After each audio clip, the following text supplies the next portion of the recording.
Regardez aujourd'hui, par exemple, en France, j'ai suivi dernièrement, on est en train d'arrêter des prostituées.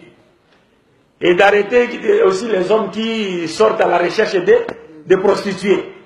Mais j'ai dit, mais qu'est-ce que vous êtes en train de faire? Mais vous ne mettrez jamais fait à la prostitution. Parce que vous avez refusé la loi de Dieu. La pyramide démographique est aujourd'hui en faveur du taux de la femme. Les femmes sont plus nombreuses que les hommes. Et dans une société où il y a 8 millions de femmes et 2 millions d'hommes, et vous voulez qu'un homme se marie à une seule femme. Mais ça veut dire quoi ça? Parce qu'aujourd'hui en Occident, quand un homme se permet d'épouser officiellement une seconde femme, c'est fini. Il est arrêté et s'il bénéficiait d'une certaine assistance de la part de l'État, on doit couper cela. Et si malheureusement, s'il était africain, on lui expatrie, c'est fini. Est-ce que vous comprenez? Mais du moins dans ce pays-là, un homme a le droit d'avoir même 10 femmes, pourvu que ces femmes soient des hommes comme lui portant des barbes. Et il fait avec eux le travail de l'autre à l'époque de l'autre, l'homosexualité. Là, on applaudit. On applaudit.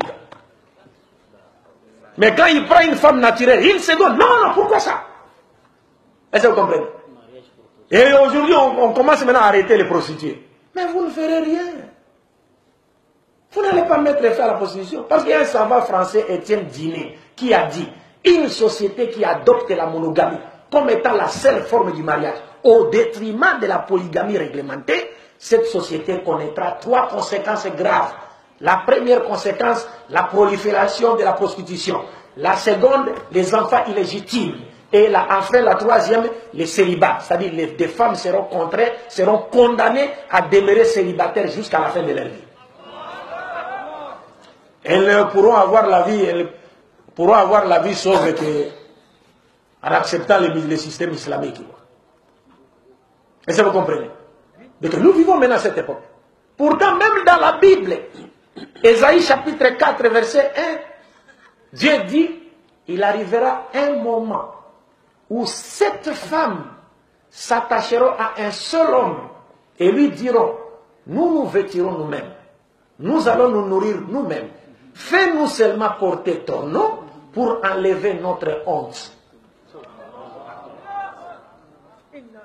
Est-ce que vous comprenez cela? Donc c'est le contraire qui est fait aujourd'hui. C'est le contraire qui est fait aujourd'hui. Et maintenant, si on se retrouve dans une société où les femmes n'ont pas la chance de se retrouver même, de se marier, et de se retrouver même sous tutelle d'un homme polygame, mais qu'est-ce qui se passera? Ces femmes-là qui ont des besoins naturels, qu'est-ce qu'elles vont faire?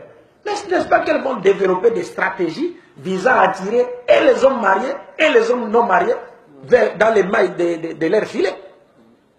Et qu'est-ce qui s'en suivra? La prostitution, les enfants illégitimes, les célibats. Les 3 conséquences graves auxquelles l'islam ajoute 2 autres pour en faire 5. C'est-à-dire la 4e conséquence, c'est la dépravation totale des mœurs. Et enfin la 5e, c'est l'infidélité. Est-ce que vous comprenez? Tout cela parce que les gens refusent la loi de Dieu. Est-ce que vous comprenez?